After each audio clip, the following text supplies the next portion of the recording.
Hello and welcome to the Low Tox Life podcast. I don't believe that a vision board needs to have things on it. It needs to have your next version of yourself. So are you going to be, running a company? Are you going to be serving people? Are you going to be getting another degree? What do you see for yourself? It's not what you own. It's who you see for yourself in the future. Hi, I'm Alex Stewart, your host. I am so thrilled to welcome you to this week's show with Dr Shefali. I have all the details below for Aussies who might be watching this in 2025 as well, because Dr Shefali is coming out to Australia in early 2026. To many, Dr Shefali needs no introduction, but if you aren't familiar with her work, she's a 3 times New York Times bestseller. Her work goes from the work of us at wanting to lead a truly conscious life, and then, of course, her work in helping parents be conscious parents. So today, the show is split into 2 parts. The first part is around conscious living as an adult and looking at leadership and what it means to lead consciously from our inner world ourselves through to our workplaces, relationships, family, community, and beyond. And then we step into conscious parenting. So if you're not a parent, don't worry, I got you covered for the first half. But the parents out there are going to love the entire show as we start to unpack the incredibly simple nuggets you can take from today to radically improve your life, either as an individual or as a parent. Let's hear from these wonderful partners that help you with your low tox swaps and make this show possible. And then let's dive in. Forest Superfoods is back with a brilliant offer this month for all new subscribers. I actually became a subscriber myself because there were a couple of products in the range that I identified that me and my family use on a regular basis. My son is a matcha tea addict and he says the Forest Superfoods one is the best he has ever tried. And so that's on our subscription now, as is for me the moringa powder, which I love for inflammation and those flavonoids for perimenopause brain fog. In becoming a subscriber, you will receive a luxury-sized sample product every month. You'll have something from their range to try that will be between a 7-day and 14-day usage, depending on dosage. A brilliant way to try things before you buy or offer them to family members who might need that particular month's freebie. And another hugely generous offer from Forest Superfoods, September 2025. So the show has the link in the show notes or under here on YouTube or at Low Tox Life over on Instagram. We've got it in our link in bio. And a quick feature on a specific product, the ashwagandha. Ashwagandha has been shown to lower cortisol levels. This ashwagandha is whole ashwagandha root, unextracted, single ingredient, certified organic, and they have over 500 5-star reviews on just this product alone. So enjoy the new Forest Superfoods offer and let's get back to the show. Dr. Shefali, how fabulous to have you here joining us. Oh, such a pleasure. Thank you for having me.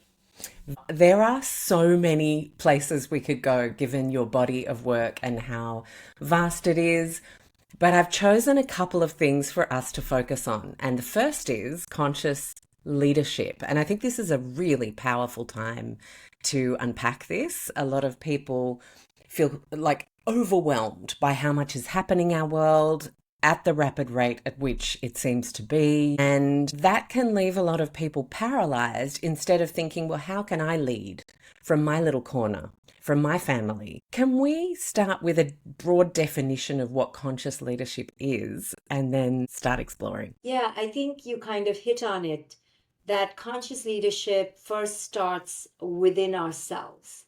And we have to learn how to lead ourselves. That is really conscious leadership in a nutshell versus, regular leadership, which talks about leading others. So conscious leadership is truly about becoming your own, light source, life source, and finding that inner anchor and knowing that that has power. So especially in parenting or in our intimate, even in a company, if our energy is on point And if we have a vision and a clear idea of how to move forward, that exudes out and creates a huge ripple effect. I mean, just today I was talking to a 16-year-old young man, and he was talking about how his mother is so sad and that affects him. Now, talking to the mother, she would never really realize how deeply influential her sadness was being and impactful. So I think we underestimate, you know, how powerful leadership can be. And I think the reason for that influence is because most people are lacking that inner guidance, and they're looking on the outside for somebody to lead them. Sometimes I think in my own work, it's less what I say or what I do, but really the confidence with which I speak. And why is that? Not so much because the confidence with which I speak is rare, it's because the insecurity and lack of confidence in others is rampant. So then people galvanize and magnetize to anyone who kind of speaks with confidence. I mean, look at our leadership in the world. It's Yeah. not because they're brilliant, but because they kind of No, it's exude. not. Not at Yeah. all. It's because Mm. they exude a confidence. Mm. Now, there can be a toxicity to that and a lack of responsibility. So it's not just confidence. Conscious leadership is that confidence, but also that alignment with the common good of everyone. And Yes. I think that is the key, right? And I love how you often speak about dividing things into green flag, red flag kind of behaviors. And for me, as you were unpacking that confidence magnetism, could a green flag for people to look for be substance under the confidence?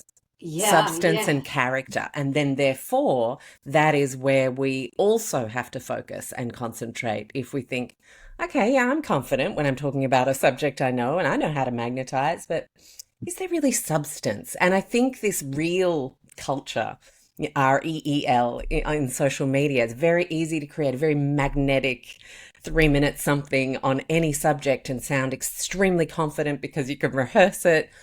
But then I often find if in a comment section I just allow myself to just dig a little deeper, not poke the bear, not that bad, but go, and so does that mean that you're also implying this? Crickets. So it's like as soon as you ask for substance of people who are only confident, it becomes very obvious very quickly that there's often a lack of substance and a depth of character. So I don't know. That's been my own. Right. And what you're saying is that you're encouraging the audience to be discerning, Yes. to do their research, right? To check, does this person have an expertise? Because like you said, it is so easy to make a bloody reel. And now with ChatGPT, you don't even Mm-hmm. have to have a brain. So you Yeah. just have to read like a newscaster. Not that the newscaster doesn't have a brain, but you're just reading the news. And that's what people are doing more and more. So then the consumer has to dig deep and do the research. I think one of the disservices of social media has been to give everybody a mic. Everybody doesn't deserve a mic, I'm sorry to say. And everybody doesn't deserve a mic, especially when it comes to other people's well being. Mm. Everyone's a doctor, everyone's a coach, everyone's an expert in some health, sleep, biohacking, food, smoothies. But what made them an expert? I mean, I'm sorry. I really think experts come from a lot of in-depth research and work or life experience in that field. But today, I think in social media, because of the pressure to have an account, people are, diluting what an expert needs to be and sharing information that they shouldn't really be sharing with the public. They can Yeah. share it with their friends, they can share it with their grandma, but don't share it in the public if you haven't put yourself through the rigors of that you know experience of that subject matter. Of course. And I think it's very I remember recognizing that really early on when I started blogging and sharing recipes. And then when people started following me for health, I was like, ooh, let's get some doctors and scientists in here. And that's when the podcast started, because you need those. I mean, I think debate is lacking as well, but in conscious leadership comes, okay, I might make a statement, but let's see whether that holds up, and let's bring this doctor in to discuss this further. Because I think by example, you can then have people demanding that of other people they might follow. And that's my hope. But in the context of leading from your corner, Dr. Shefali, in a family setting or in a community, what does conscious leadership look like as we become more fractured, more separated? Everyone's inside their little bubble houses and not talking to each other as much.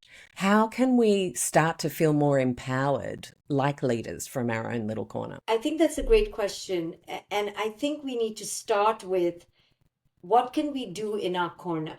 And we don't have to go to a pulpit or a town square or be on a stage or world stage. We just need to take action in our corner. So the secretary can take action, the UPS driver can take action, the chef can take action, at every step of the way we can become conscious leaders in our little corner.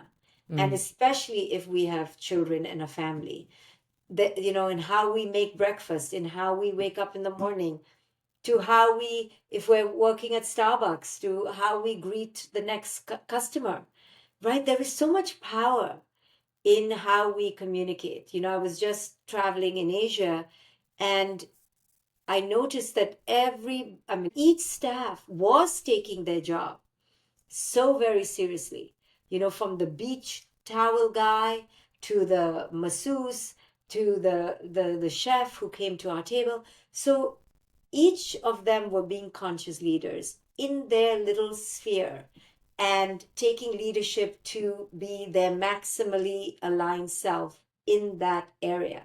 And if we all could do that, right, from the 7-year-old to the 70-year-old, we would live in a different world.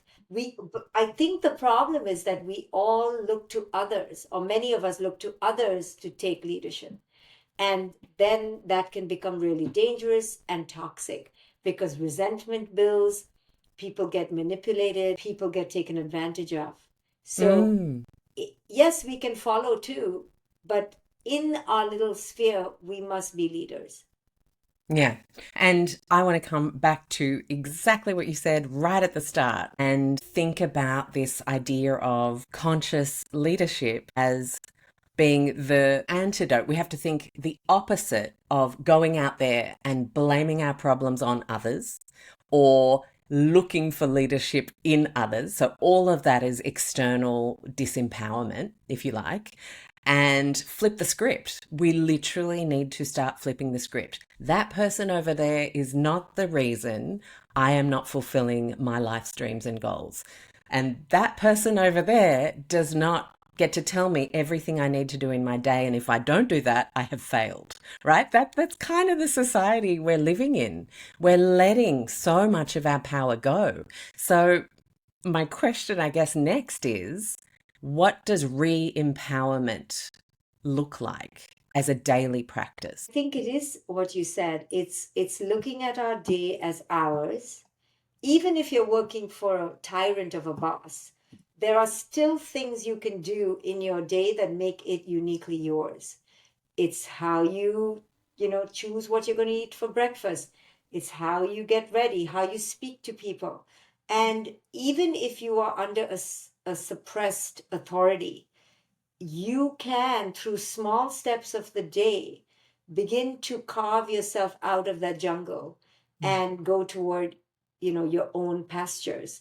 But that means, like you said, taking steps every single day. So creating a vision, that's why it's called a vision board. But I don't believe that a vision board needs to have things on it. It needs to have your next version of yourself.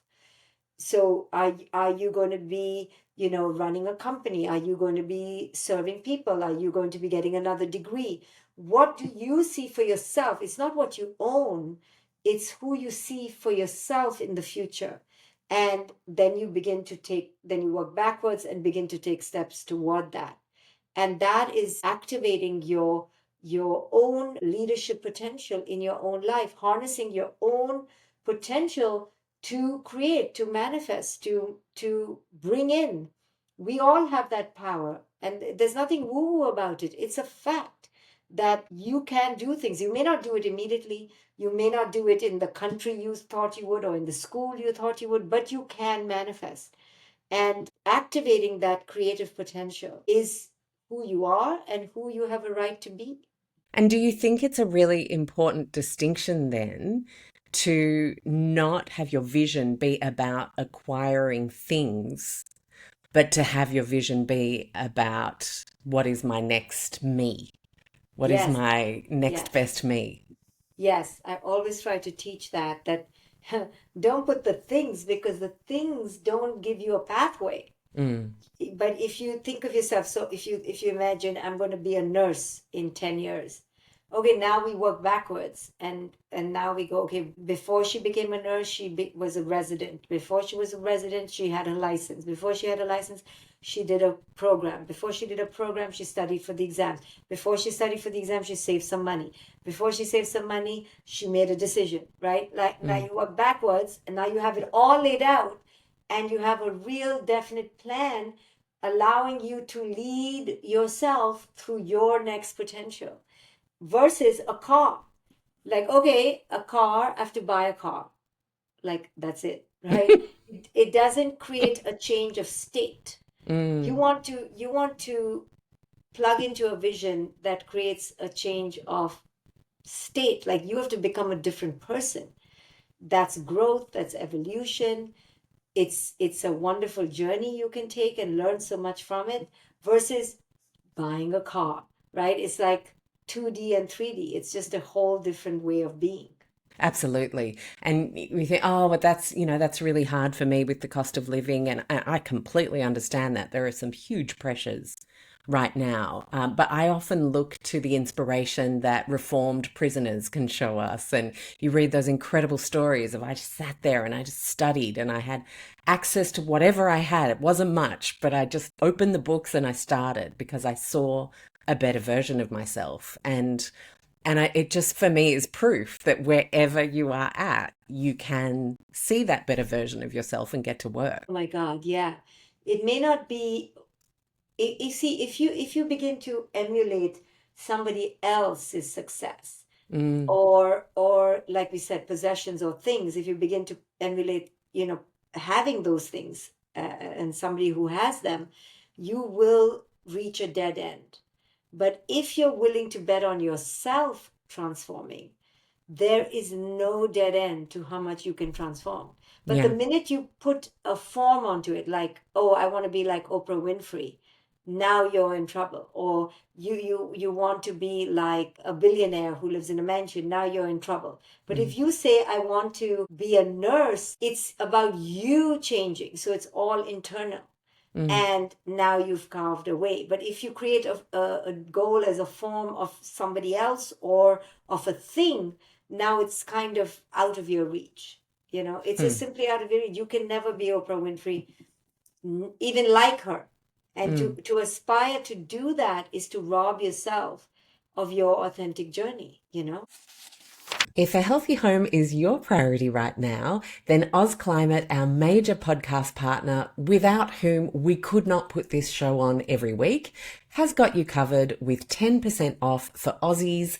Code LowToxLife. Dehumidifying is a particular passion of mine because it helps us prevent moisture, excess humidity, and of course, therefore, mold in our indoor environments. Of course, if you ever have a leak or a flood, contact a mold technician or a building biologist. But for everyday living, you would be surprised the impact that good dehumidification can make in your indoor environment. I've done a ton of reels on this to help you know how long, what size of unit, how many units, different floor plans. Everything's there on my Instagram at LowToxLife, and you'll see all the white background tiles are part of a humidity literacy series. I hope it helps you. Head to ozclimate.com.au. They have heating and cooling solutions, amazing dehumidifiers, and their Winix air purifier range. And so for people who feel really confused and disconnected about what they even want, what they might even map out as their next future best me, what is some of the practices you've enjoyed? I mean, you've obviously had many iterations of Dr. Shefali, next best me. What are some of the things that have worked for you on your own personal journey? Well, for me, I've cultivated a really sturdy practice of checking into me constantly, of not being afraid to let go of old belief systems, of not being afraid to completely burn down the house and start again.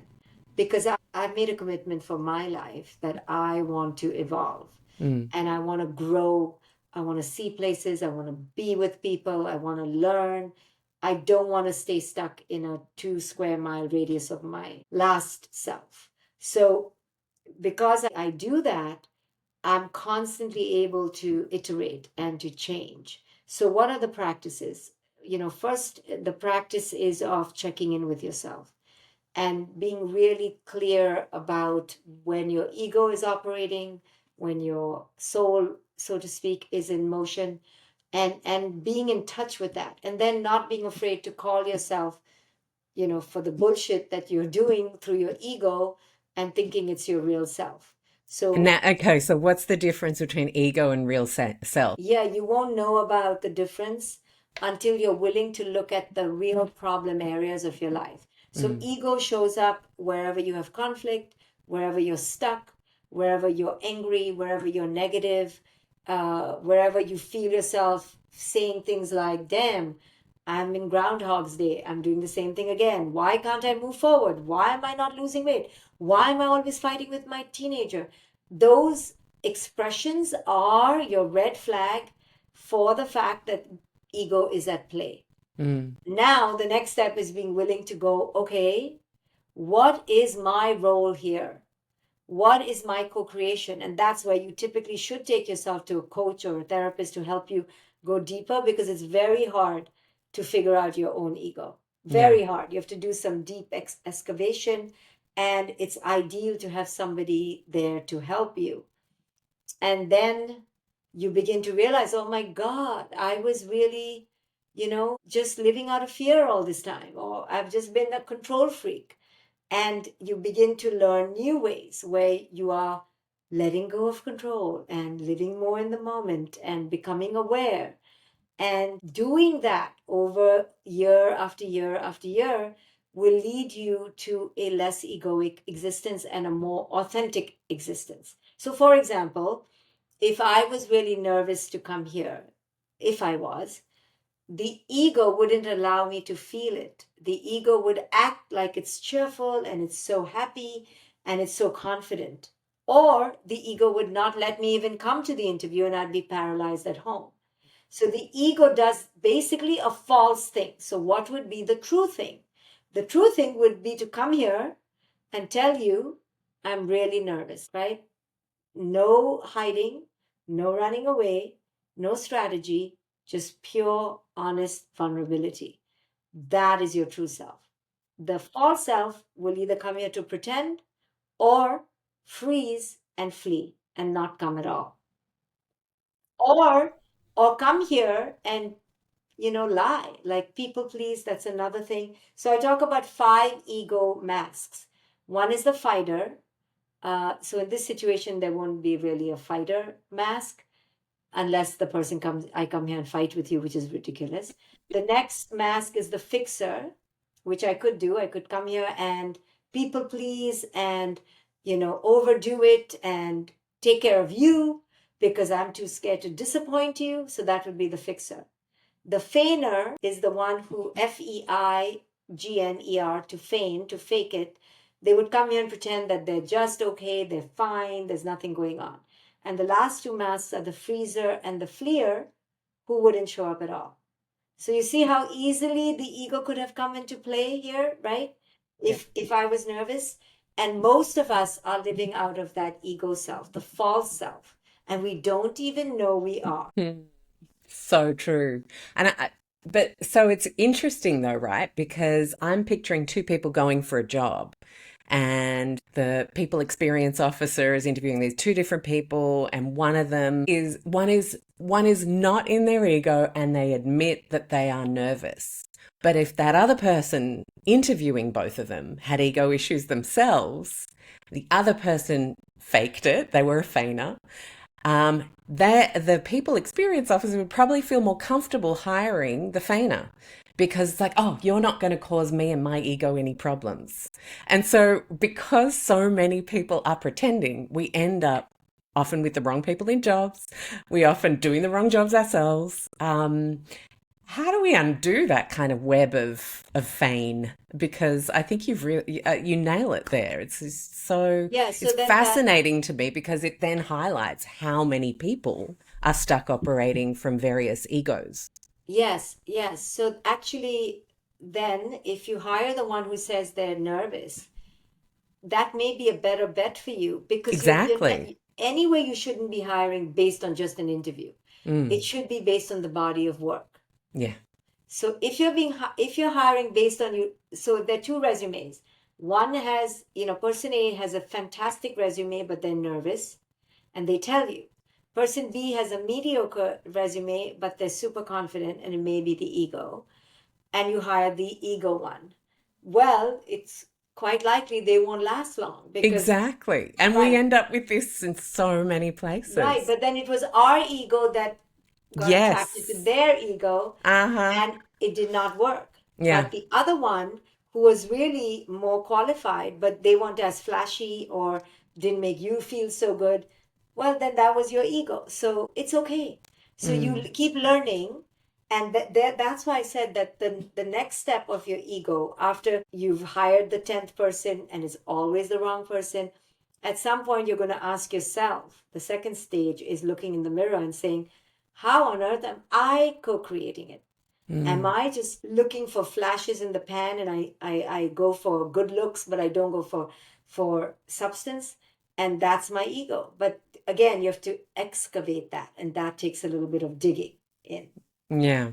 And so it's about signing up for the work. It's about always being willing to look in the mirror and Mm. not be a victim.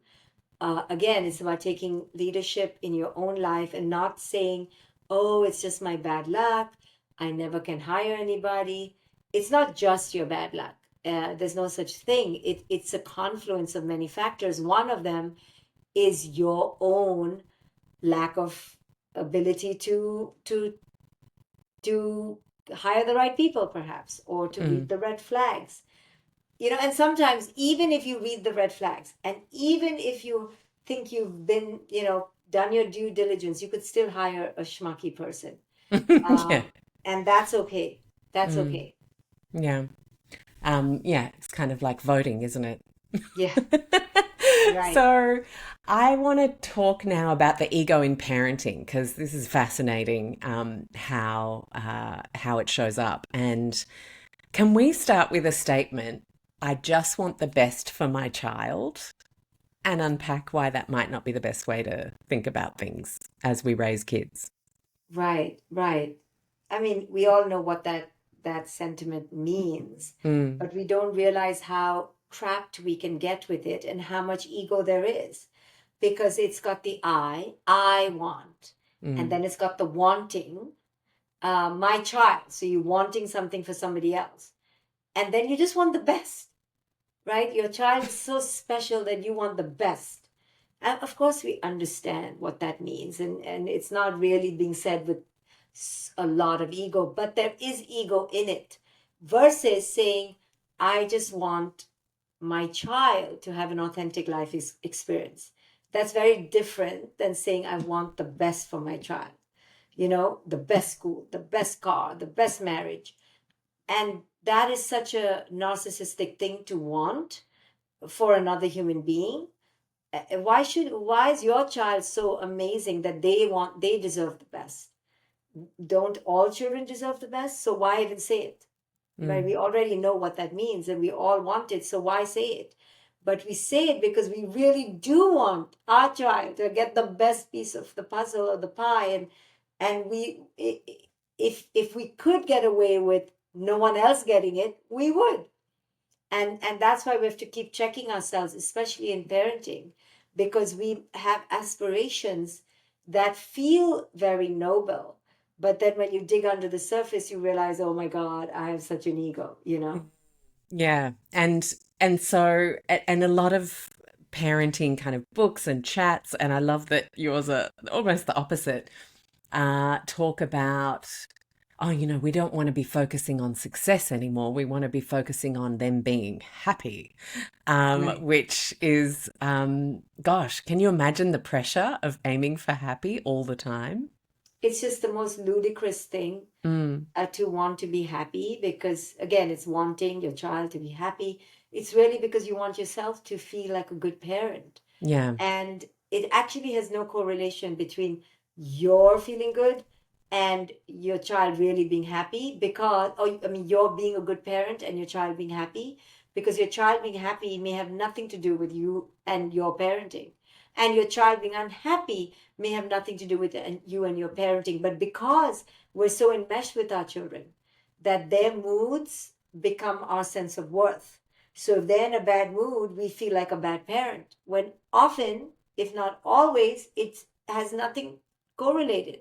Now, sometimes it could. If you're a schmucky parent, really, then it may be correlated to your child, right? They may Or be maybe sad. you had to put a boundary down on Or something but maybe and that it they're just maybe not going to be excited about it. Yeah. exactly. Mm, Maybe it had to do with their best friend. Maybe it had to do with their breakup at school. Maybe they fell into drugs because their whole friend group was doing drugs and they were kind of just wanting to please them.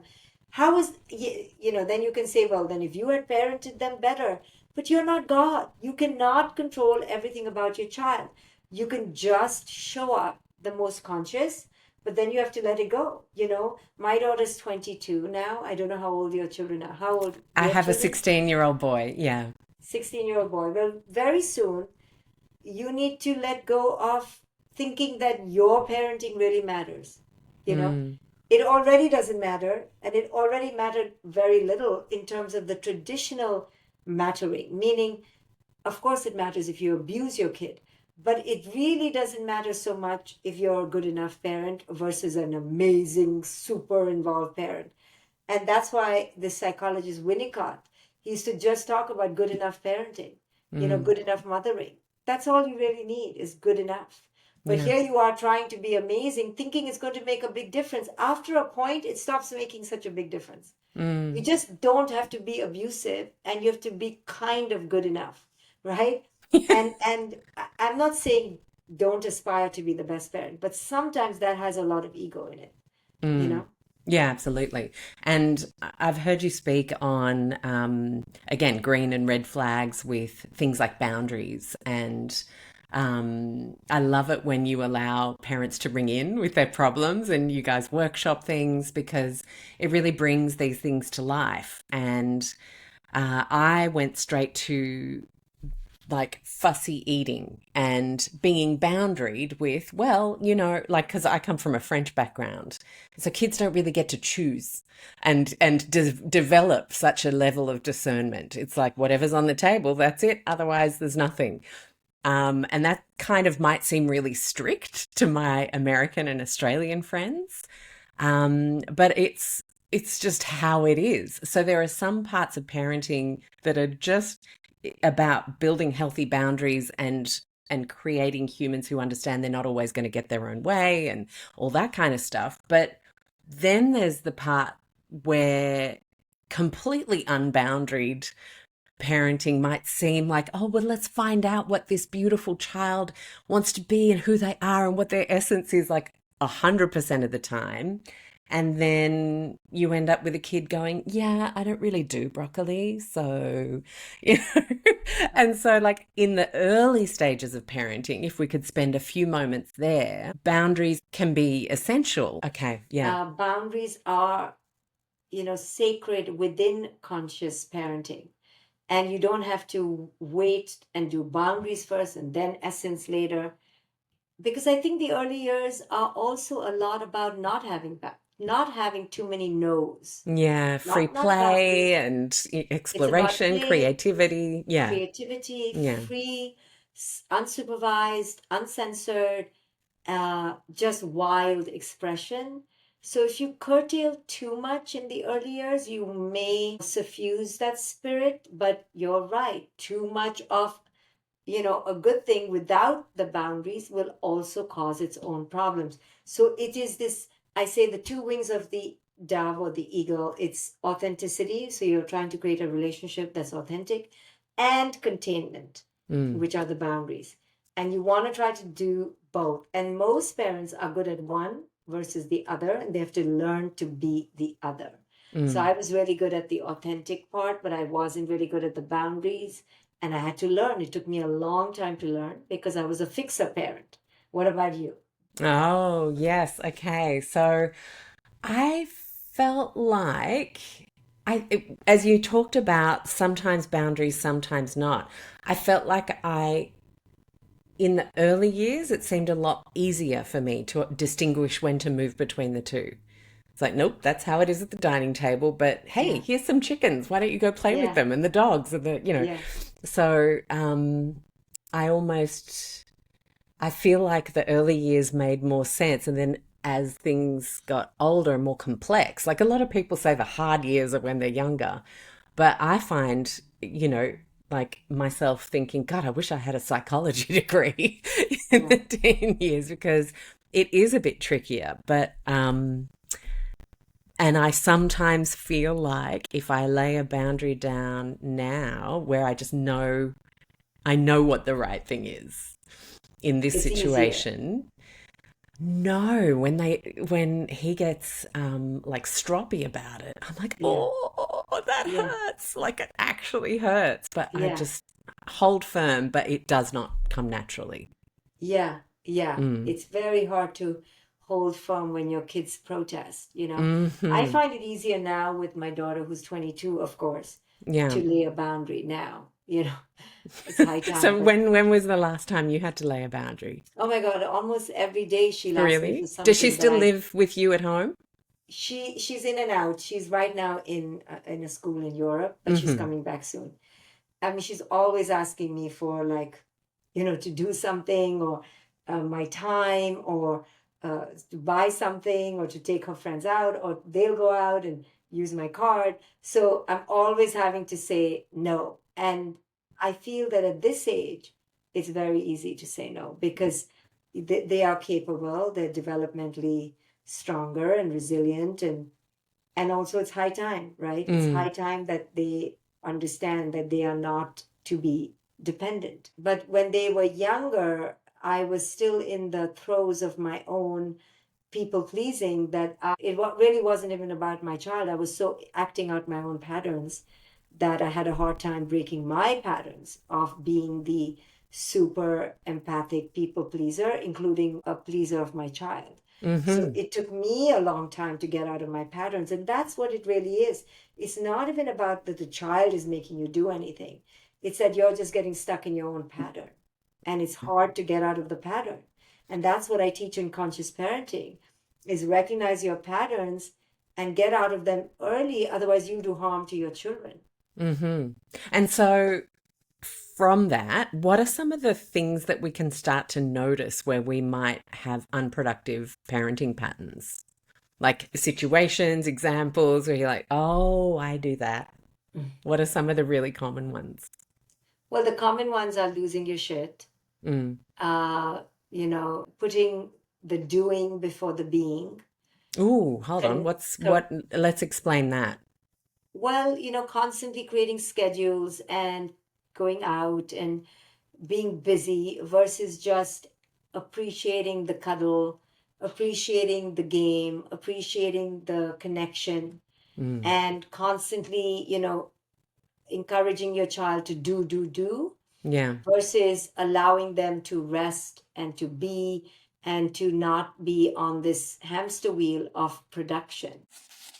I founded Low Tox Life in 2009, and as the community grew, I started to identify areas that people needed structured learning.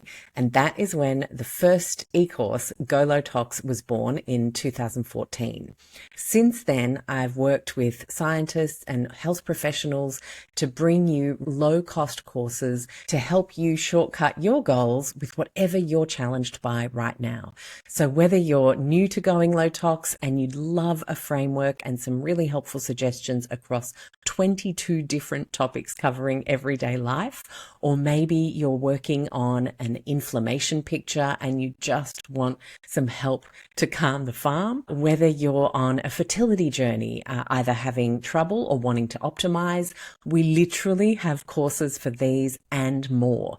Head to lowtoxlife.com, hit the course tab, and enjoy. Another thing that parents do is that they correct a lot. So they keep instructing, keep giving, tweaks and corrections versus first connecting. So if your kid is on the video game and you want them to get off, instead of coming in heavy and barking orders, I teach parents to come in, join the kid, snuggle with the kid, play a little bit of the game, and then get the kid off. Now, some parents will say, I don't have the time. And I always say, okay, if you don't have the time and your kid is resistant, it's going to take you longer in the fight than in the flow. So it takes 2 more minutes, but it goes a longer way versus just yelling, get off the computer, get off the screen, get off the screen. And they're not listening and you're getting frustrated and then you're going to blow. Yeah. So instead of doing all that, what I teach is find a way to connect even for 5 minutes, because then you can tell the kids, see, I even played with you and you're not getting off. Come on, buddy, come on, work with me. But your kid senses that you're working with them and you're connecting to them and then you're correcting them. So it takes a few more minutes, but the yield, I think, is way deeper, way better. And you're connected at the end of the day. You've actually had a connection point. I'm in conscious parenting, and that's what I'm going to teach when I come to Sydney, is the fundamentals of this connection. How do you validate? How do you empathize with a child? How do you set them up to know that the relationship is foundational no matter what is happening in our lives? And once the child has that sense of inner knowing that they are safe, that they are seen by their parents, that they are honored and cherished, they will, go forth in their life with this extra sense of worth and security. Yeah, so important. And a lot of parents might be listening thinking, oh, but right now I'm dealing with like a really big thing. Like I think my child might be depressed, or I think I'm seeing the start of an eating disorder, or I think there might be drugs happening and I'm worried out of my mind. And when we hit these moments, what is the conscious parenting move? What is our first move when we think, wow, this is actually bigger than something I think I might be able to handle? Yeah, first is I would say before you panic, don't panic and go and investigate. Try to get curious. Try to, understand what your child is going through. And the second thing is don't panic and don't, rush in to yell at your kid and punish your kid. Because whatever that red flag behavior is, it is your child's way of communicating that something has gone wrong. Yeah. And so you want to stay with that need. What does my child need? What does my child need? What does my child need? So you don't go into control and freaking out. And then you have to assess, do I bring it up with my child directly in a direct intervention? Do I hire somebody? And don't be afraid to get that professional help, because, you can't know it from the inside. And you sometimes need help from somebody outside who has this outside perspective who can then guide you. Mm-hmm. And coming back to what you were saying earlier, is it's not you being a bad parent that has caused this. Yeah, so people often enter this deep, depressing guilt Mm. Parents who go through a divorce, or parents who work too hard, they miss the signs, their kid doesn't like them, the kid is blaming them for everything. Oh my goodness, it is so hard. And there's growth opportunity there. So instead of just wallowing in guilt and depression, try and ask, what part of this is mine? What part of this is true? And go to a therapist or a coach and own it, Mm. because then comes the capacity to change it. And what a beautiful gift to give your child than truly taking in their feedback and changing. Now, Yeah. having said all that, what do we do with the child's red flag behavior, right? Say it is a red flag and you've gotten the help, and now it's time to kind of send them away, or another level of intervention. What I would say to you as a parent, especially of a child who's under 25, teenager or child, is do the right action even at the cost of your relationship, right? You have to chase the consciousness, don't chase anything else. For example, if your child is a drug addict, they need to go for rehab, and you may have to be unpopular. Don't put your desire for connection more than your desire to help them. Mm. Even though their ego is stopping them from getting the help, don't get your ego involved of being a good parent, of being the loved parent or the popular parent. You got to do the right thing. And it is Mm. hard. It is so hard when your kid turns out to hate you, or your kid feels like you abandoned them, but you got to do those hard things. Mm. Wow, that is powerful and difficult, I'd imagine, Yes. for those moments, but so important. One of the things I saw recently that you had done was have your daughter on a Yeah. show with you, and you had her step through literally all of the ways you felt short, which Yeah. I just thought was so incredible, and so empowering for a lot of people. You know, we come back to that. If someone's confident, they're magnetic and you believe them. But in the substance of Dr. Shefali, you also love to demonstrate your humanness and the fact that, I'm just a parent over here, like sometimes stuffing up as well. If we were to all create a space for healthy feedback from our kids, what does that look like at different ages? Can you ask your 5-year-old to say, so how did it feel when, I acted that way when I said you couldn't go on the play date, and have a chat about it? Like, can you start that young? You can, but you don't have to start that young. Mm. But you can say things like, "Oh, you're mad with mommy. Mm. Mommy made you angry. Mommy made you sad." Or, and I know that we're not supposed to think that anybody can make us anything, but it's okay if you say that to a child. Mm. You're just opening up the feedback and the fact that they can feel comfortable and safe to tell you something.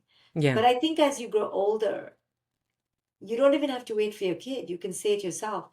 My goodness, I don't know how you deal with my mood sometimes. Or I'm so sorry I've been controlling. Or have I Yeah. been controlling? You can open the door in a very palpable, real, direct way.